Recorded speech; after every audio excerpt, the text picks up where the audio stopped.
Kenyans, listen to this one. A report by the Controller of Budget has flagged State House for withdrawing 3.6 billion in just 42 days for travel, hospitality, and vehicle maintenance. Let me repeat myself.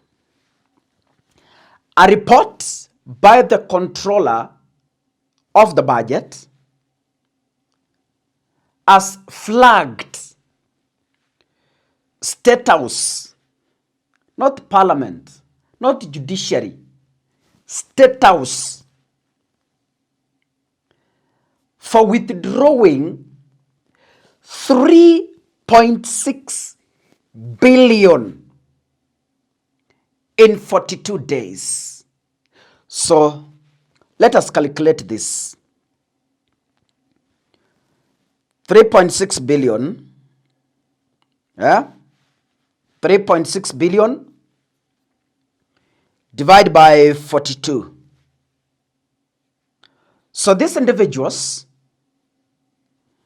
were spending 85 million in a day. It is Niesabu, it's mathematics. 3.6 billion, yeah, divide by 42, the answer you get is 85.7 million. Yes, 85.7 million.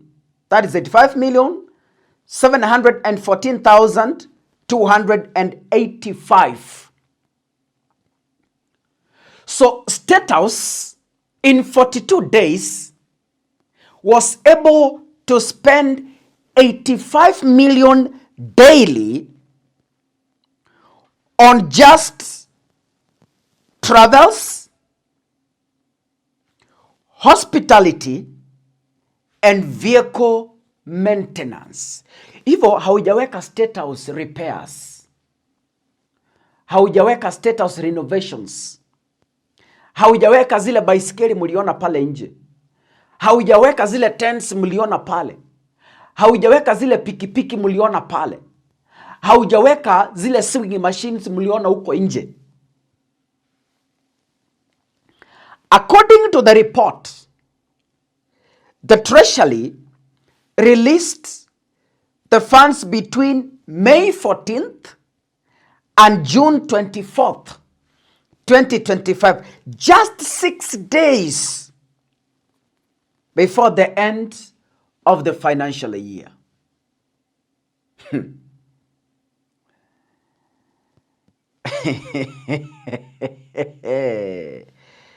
The report further shows the Treasury made 3 approvals totaling to 3.6 billion to cover domestic travel, hospitality supplies, fuel, and vehicle maintenance at State. Of this, our very own Margaret Nyakango authorized only 2.3 billion in 7 tranches. On May 14th, Treasury CS John Bad approved 1.5 billion for State House to cover shortfalls in travel, hospitality, fuel, and vehicle maintenance.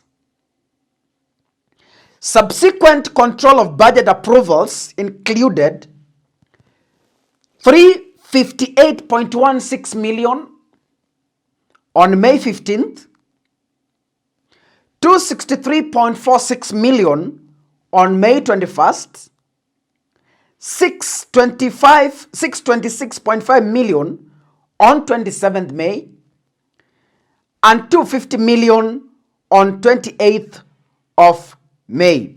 The Treasury later on again approved 50 million on June 13th for the same purposes, imagine, out of which The controller budget that authorized only 738 million in 3 tranches between June 17th and June 24th. However, 1.25 billion withdrawal approved on May 15th was not submitted to the COB for approval. Hawakupeleka, waliiba peke yao.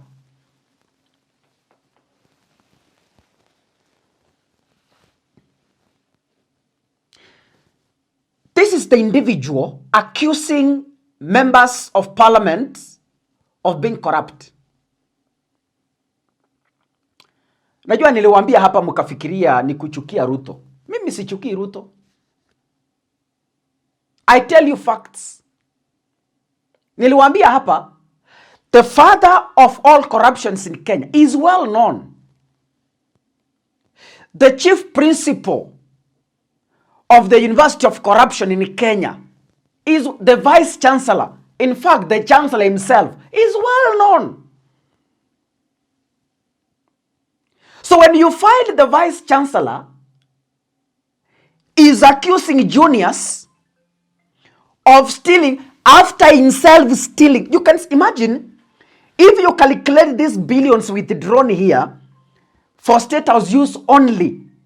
If state house can go and withdraw, 1.25 billion that was not submitted to the controller of budget for approval. So state house walienda peke yao pole pole, quietly, pole pole, waka withdraw pesa without approval. Yaani kimabavu. Yaani without any consultation, wakatoa hiyo pesa.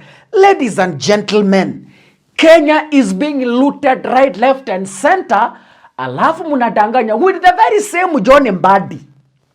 Wenye walisema, we are experts coming to help government. Expert from where? I warned you. You couldn't listen. Imagine, the very same expert is telling you that government has no money for your children in school.